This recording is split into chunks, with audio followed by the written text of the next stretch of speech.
টানা বৃষ্টির পর ভ্যাপসা গরম ছিল রাজধানী জুড়ে। সোমবার সকাল থেকে আবারও শুরু হয়েছে বৃষ্টি। বৃষ্টিপাতের এই ধারা অব্যাহত থাকার তথ্য দিয়ে আবহাওয়া অফিস জানায়, রাজধানী ঢাকা ও আশপাশের এলাকায় বজ্রসহ বৃষ্টি হতে পারে। এছাড়া রংপুর, ময়মনসিংহ ও সিলেট বিভাগের কোথাও কোথাও ভারী থেকে অতি ভারী বৃষ্টি হতে পারে।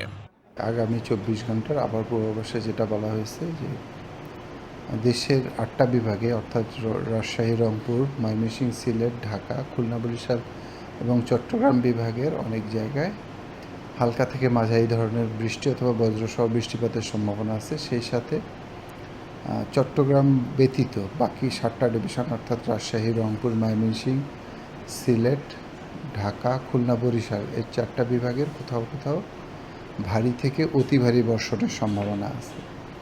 এবং আগামী 24 ঘন্টার ঢাকার জন্য বলা হয়েছে যে কোথাও কোথাও বিক্ষিপ্তভাবে অতিবৃষ্টির কারণে অস্থায়ীভাবে জলাবদ্ধতা তৈরি হতে পারে।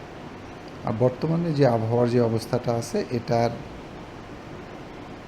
আগামী এখন তো উত্তরের দিকে বা রংপুর, ময়মনসিংহ, সিলেটের দিকে বৃষ্টিপাতের প্রবণতাটা বেশি, সেই সঙ্গে দেশের মধ্যাঞ্চল পর্যন্ত। আগামীতে এই বৃষ্টিপাতের প্রবণতাটা দক্ষিণের দিকে সম্প্রসারিত হবে, অর্থাৎ কোস্টাল বেল্টে বৃষ্টিপাতের পরিমাণটা বৃদ্ধি পাবে। আচ্ছা, আর হচ্ছে যে ওয়েদার ফোরকাস্টের জন্য আমরা কোন এলাকাগুলোকে বেশি প্রাধান্য দিই, এটা ডিপেন্ড করে আসলে ওয়েদারের ফেনোমেনাগুলোর উপরে, তার ক্রাইটেরিয়ার উপরে। যখন আপনার মৌসুমি বায়ু সক্রিয় থাকে বা সাগরে প্রেশার গ্রেডিয়েন্ট বেশি থাকে, মেঘমালার আদি মানে আপনার নর্থ বেতে বায়ুচাপের তারতম্য থাকে, তখন আমরা দক্ষিণের দিকে প্রাধান্য দেই বেশি। আবার যখন আপনার উত্তরের দিকে, বিশেষ করে রংপুর, ময়মনসিংহ, সিলেটের দিকে বা আমাদের আপ স্ট্রিমে বৃষ্টিপাতের পরিমাণ বেশি হয়, তখন আমরা আমাদের ম্যাক্সিমাম যেই এলাকাগুলো দিয়ে ট্রান্সবাউন্ডারি রিভারগুলো আমাদের দেশে আসছে সেই অঞ্চলগুলোর উপর আমরা বেশি নজর দিয়ে থাকি। এটা হচ্ছে শ্রাবণ মাস, আর বাংলা মাস হচ্ছে শ্রাবণ, ইংলিশ হচ্ছে জুলাই। বর্ষাকালে বৃষ্টিপাত হবে, এটাই স্বাভাবিক। আর হচ্ছে জুলাই মাস, ইংরেজি মাসটা হচ্ছে যে বাংলাদেশের প্রেক্ষাপটে সবচাইতে বৃষ্টিবহুল মাস। এ মাসে বৃষ্টিপাত হবে, এটাই স্বাভাবিক। বৃষ্টিপাত আসলে যদি বলেন যে ওইভাবে একেবারে সিজ করবে, এটা বলাটা ভুল। দেখা যায় যে বৃষ্টিপাতের পরিমাণটা কিছু কমে যায়, আর এখন যেটা হয় যে যখন বৃষ্টিপাতের পরিমাণটা কমে যায় তখন টেম্পারেচারটা অনেকটা বেড়ে যায়।